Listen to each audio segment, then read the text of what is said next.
I want to tell a story. A few days ago, I did a podcast partially on O.J. Simpson, and I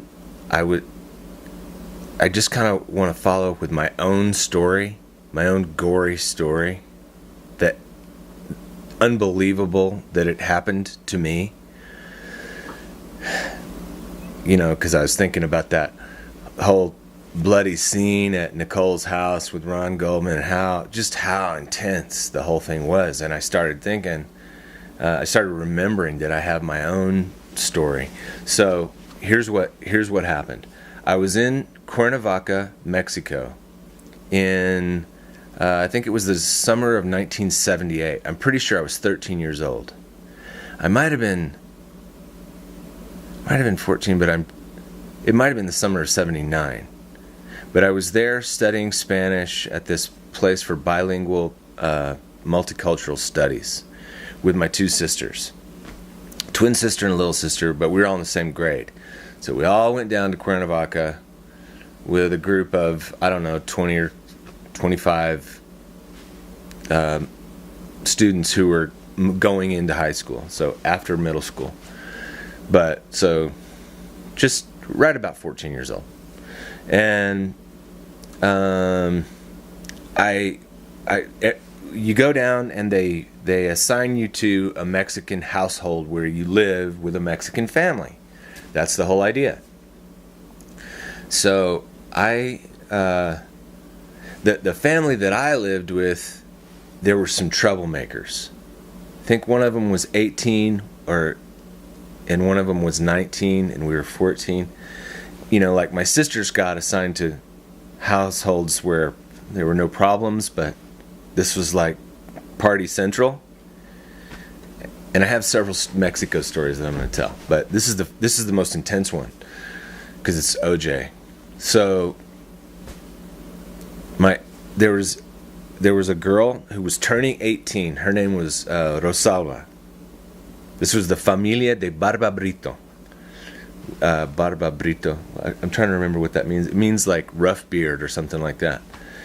And so Rosalba was down a block away at a restaurant having her birthday party. And she comes flying into the house, and she came back to the house to invite people to come hurry down to the birthday party because guess who's there? Farah Fawcett and Ryan O'Neal. And they were shooting a movie called Green Ice in Cuernavaca. And I do think this was the summer of 79. You can look it up to validate my story if you want to. But anyway, they were down there, and I was the only one home, so I just run with Rosalba back down to the restaurant, and I go in, and, you know, of course, everybody in the restaurant is all at one end around their table, and everybody's drinking and having a good time. It's Rosalba's birthday party, and there's Farrah Fawcett and all this stuff. Not a very big restaurant, not that big. And so I asked, and it's free drinks, right? So I asked the waiter to bring me a drink, and he's like, "No, you're just a kid. Obviously, you're a kid. I can't serve you alcohol," which pissed me off because what I had already found out is you could go to any liquor store or just any little tienda on the street and get alcohol and cigarettes. It was no big deal. I'd been doing it for weeks. So, you know, not supposed to, but that's, you know, kind of that's how I was back then. So anyway, I was pissed off. I went and I got tired of it and I went outside. You couldn't even get to the table anyway. It was so crowded. Everybody's jammed around them. You know, I mean, so I went outside to smoke a cigarette, you know, and suddenly I hear what I thought initially was like a horse. I hear these like hoofbeats coming, and I look, and it's just a whole group of guys running at me, and quickly I ascertain that what it is it's a whole group of guys running after one guy, and they catch up with him right in front of me. I would say 6 or 8 feet away, like right in front of me. And all of this group of guys have, every single one of them had a knife, and they start stabbing this guy, and they're circled around him, and they're just stabbing him over and over, like Caesar, et tu Brute style, they're killing him in front of me. And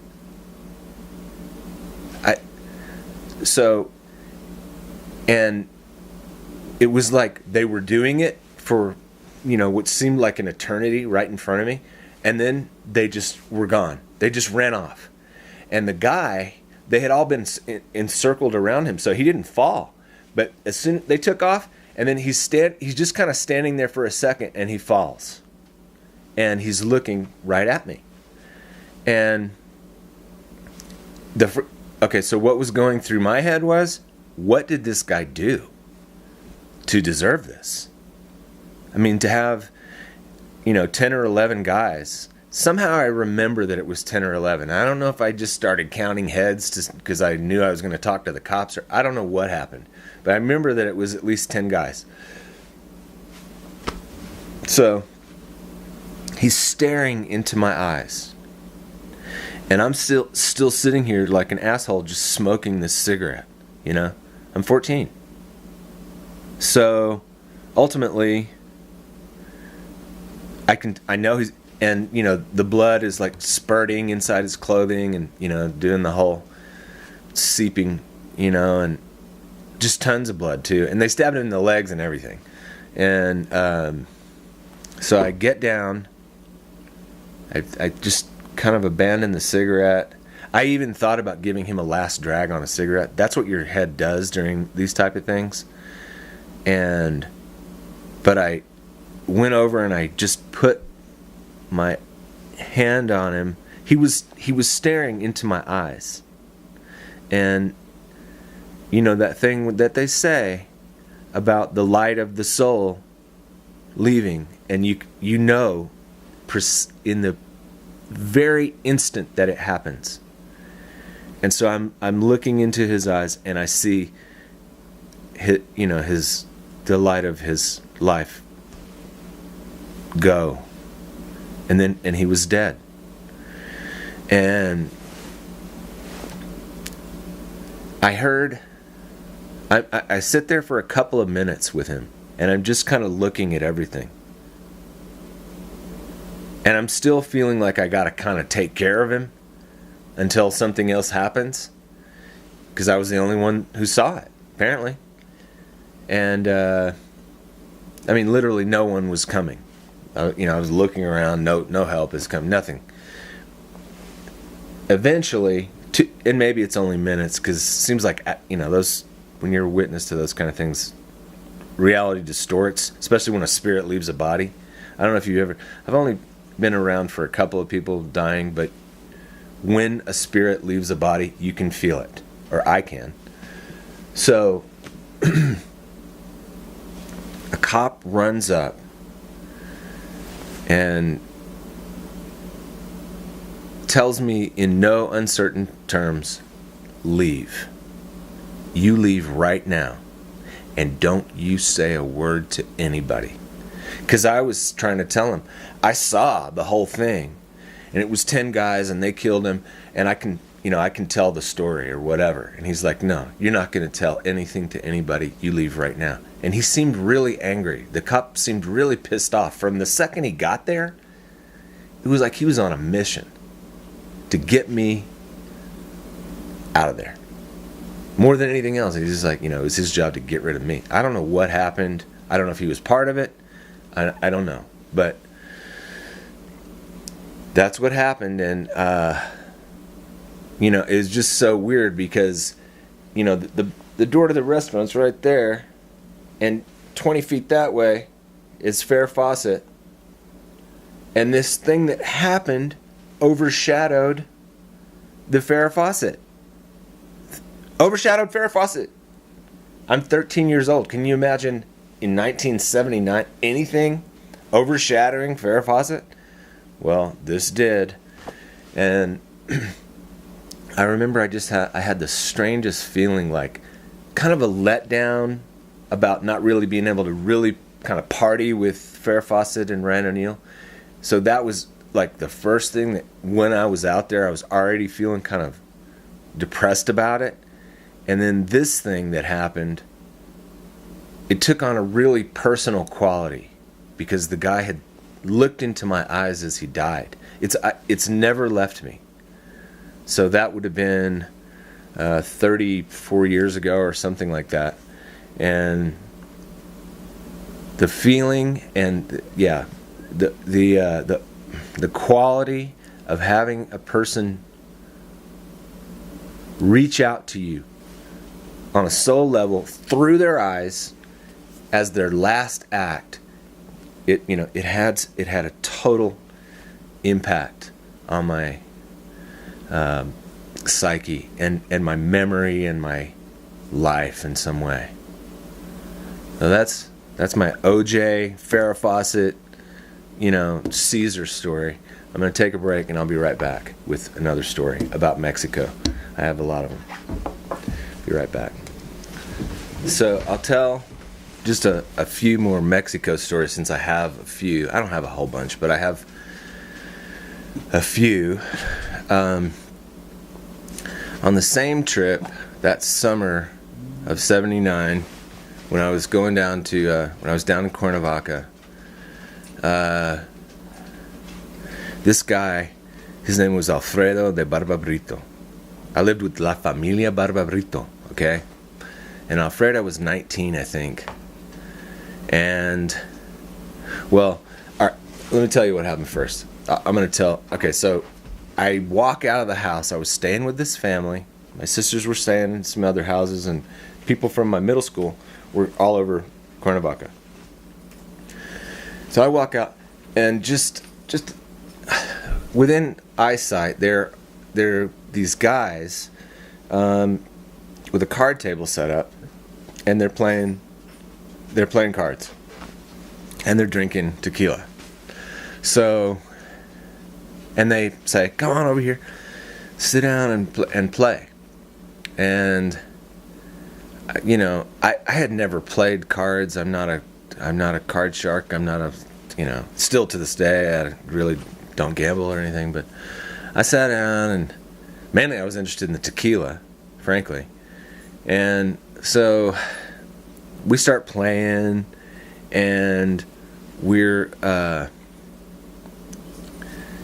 and I don't remember what the game was, but I think you had to stick something on your forehead, or we're just having a good time.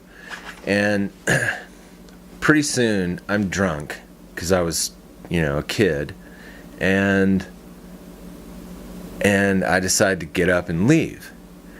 And we had played, I don't know how many rounds we had played, but a lot, and I hadn't been winning anything. And they said, no, you owe $800 right now. And this guy reaches down and brings up a pistol, a big old, like 8 gun from some, and sets it on the table. I mean, it was such a menacing looking weapon. He puts it on the table, said, "You're going to pay that $800. This is all in Spanish, of course. And I'm drunk. And I only brought $150 with me for the whole time I was going to be in Mexico, which was a month of studying. And he said, "It's $800, or I'm going to shoot you," he says, And they explained to me that every time we'd gone around, it had been double or nothing. Because I knew it started out at $2 or something, however many pesos that equals. I remember that part. But we'd gone around and around, double or nothing, double or nothing, double or nothing, double or nothing. And I'm, the whole thing is feeling like a dream, and I want to vomit, and, I owe $800. And I remember them saying, "Doble o nada," double or nothing. And so I thought to myself, "Oh, it's double or nothing." And I thought, well, and I do remember this part. I wasn't that drunk because I remember this part.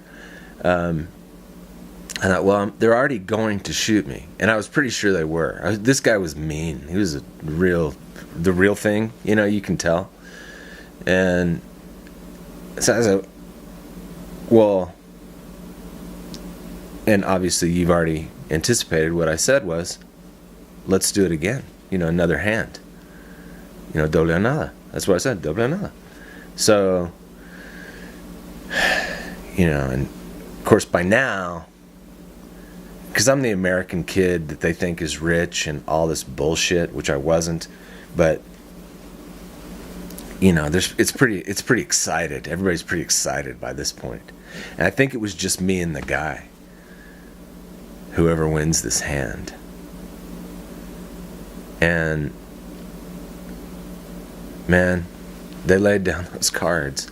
And I wish I could remember what the cards were. I wish I had more of a memory of it. But I remember that when they turned over the cards, I won. The first hand I had won all afternoon, I won that hand. And I didn't know anything. I couldn't believe it. Man, I was on cloud 9. I remember just going back home and going to sleep and just thinking, I really got myself out of that one.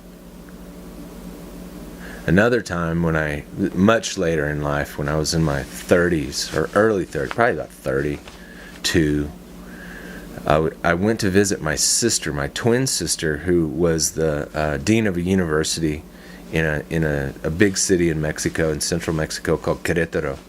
And I went to visit her. And I've lived in Mexico for periods of time, and I'd visited her lots of times. I've visited Mexico maybe 15 times, extended trips, you know, stays, sometimes for 6 months at a time. But I went down there, and I flew into Mexico City, and I had to take a bus from Mexico to Querétaro. And I have this huge, I'm going to stay for a long time, so I had this suitcase that was unbelievably heavy. I must have brought, and I had a guitar.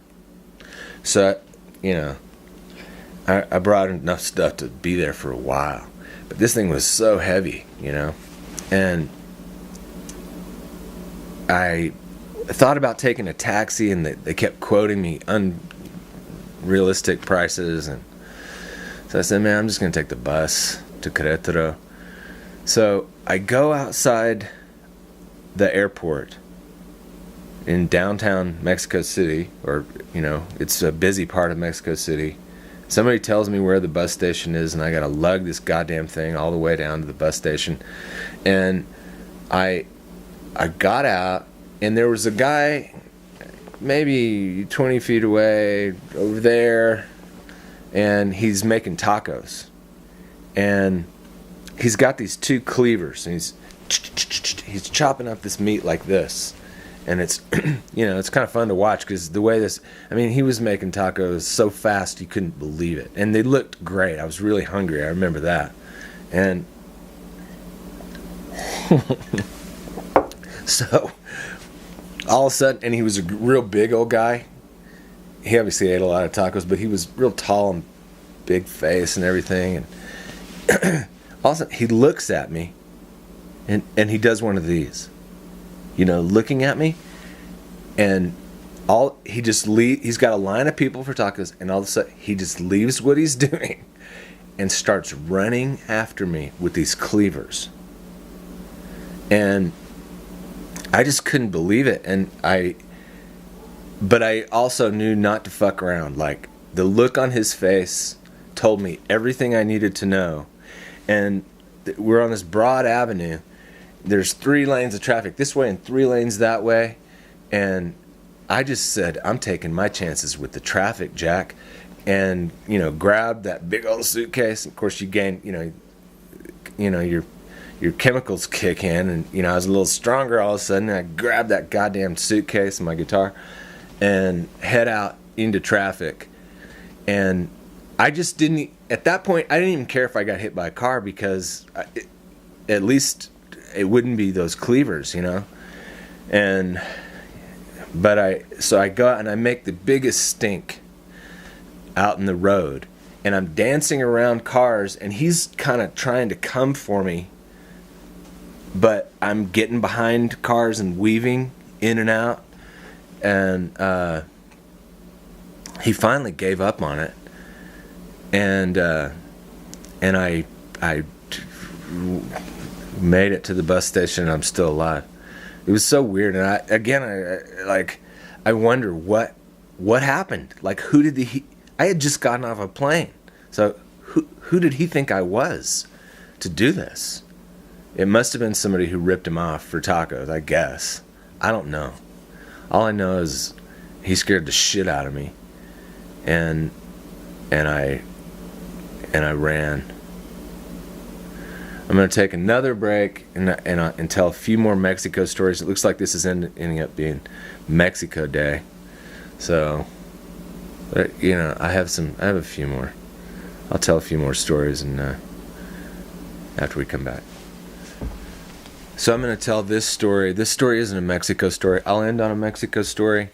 This one it actually takes place in Costa Rica.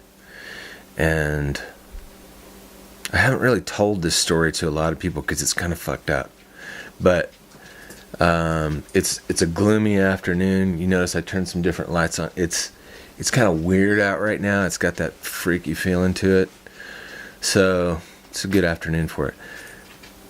I was down in Costa Rica, way down south in southern Costa Rica, right on the border with Panama, and in a little tiny surf town called Coita. And I was there during a part of the year where they have monsoon rains. And what happens actually annually is it just pours rain, and the streets flood, and you can't be outside. And had I known this, I might not have planned it for this part of the year, but I did it. So, and I was with a girl, and so we're in this little town. It wasn't even really a town, it was a crossroads with a reggae bar and some rentals, you know, at the end of the world. And it rained, and all the streets filled up with water, and I remember having to go to the store, and the water was like up near my knees, and it was just... And so basically we were trapped. But what happened was I'm recording. So what happened was the streets were completely overrun, and the river, there was a river that flooded also. And so on one side of the town is the ocean, and on the other side is a river that's maybe 60 feet wide. And there was so it turned this little tiny place into an island. And no way off. So one morning I go down, and there's a bunch of people at this reggae bar, and they're all talking about what happened the night before. And this is fucked up. What happened the night before was that there was a soccer team in the town. I think they were called the Coita Dogs or something like that. Even though it was Spanish speaking, I think they were called Coita Dogs. And it was a soccer team, and they had to go play soccer in like Limon or some other town, some other city in Costa Rica. And so they had gotten a big long boat, and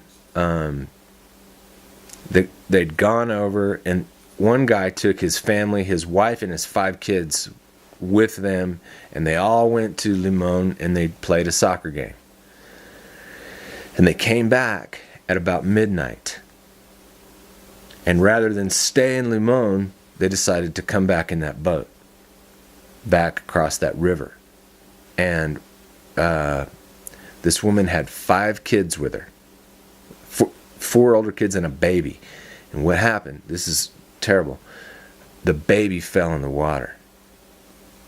And the woman got up and made to jump in the river. This is a rushing river too. I mean, forget about it. Forget about it. A lot of water, moving water. Made to jump in that river to get her baby, and it was an aluminum. It was just a gigantic aluminum canoe, is what it was. It was very long. It held that whole soccer team and the five family members. She steps on the edge of the boat. What happens? It flips the boat, and everybody goes in the water. And the woman and all 5 children, never to be seen again. The guys, the whole soccer team made it, including the father. So I go down there, and this is whatever. I mean, it was early in the morning. It was at probably 8. Well, I say early. It was probably 8 o'clock in the morning. It might have been 7:30, but this had happened at midnight, and everybody who was in the bar had stayed. So there were a bunch of drunk people in there. Some of them Rastafarians, some of them just regular, people from Costa Rica, kind of Spanish speakers and whatever. The father is standing over. There's the boat, and the guy is standing there next to it, and they're just this. I mean, it's still just rushing water, and he's just looking down the river with the loneliest look that a man can have on his face. And I just remember I went in the bar and I bought a beer and I took it to him. And I didn't say anything to him. I just handed it to him. And he sat there. And I think people had been doing that all night. And so so that happens. So it's pretty fucked up. And the next thing that happens just a couple of days later, because things always come in packages. I don't know where I was. I was the waters had receded somewhat, because I know I was walking on the road, which means, I wasn't walking in water. So it was a couple of days later, or 3 days later, and somebody comes up to me and says, a child has been hurt. There was a fire last night, and a child has been hurt, and we need you. And what I quickly surmised was that they thought that because I had been to college or whatever, that I would know what to do, and nobody else in this town knew what to do. I mean, there's probably, I don't know how many people, 100, 150 people at this little place, maybe, who knows? I don't know. I didn't count them. But I mean, there was enough, because you'd see groups of people at just a little restaurant here or a little thing there. It's on the map. It's Cowita, Cauhita, Cowita. It's a town. But that rushing river was still there, so there was still no way off of this island. So what I find out is that there are these parents who had 2 little twins, little twin boys, I think they were 4.5 or 5 years old. The parents were totally irresponsible. They were drunks. They were crack people. They had been off doing drugs and drinking or whatever, and left these 2 boys at home. And a curtain caught on fire. The house caught on fire. And one of these boys had on a shirt that was made out of some kind of plastic, and it had caught on fire, and it had melted all over this poor kid. So they came to me to deal with it. So I went and got one of those cactus. They had these great big cactus all over the town, yucca. And I said, well, there was no medicine. There wasn't a drugstore. So I went and somehow gingerly took off this poor little baby's shirt. And I got one of those great big old yucca plants and cracked it. And that, that stuff comes out. What is it? I forget what it's called. That gunk, that clear gunk. And I put it on this kid. And I told the family, keep applying this. And they said, well, we have to take... I said, really what you need to do is take him to a hospital. And I'm talking to crack addicts, I can tell. And they're like, well, we need money.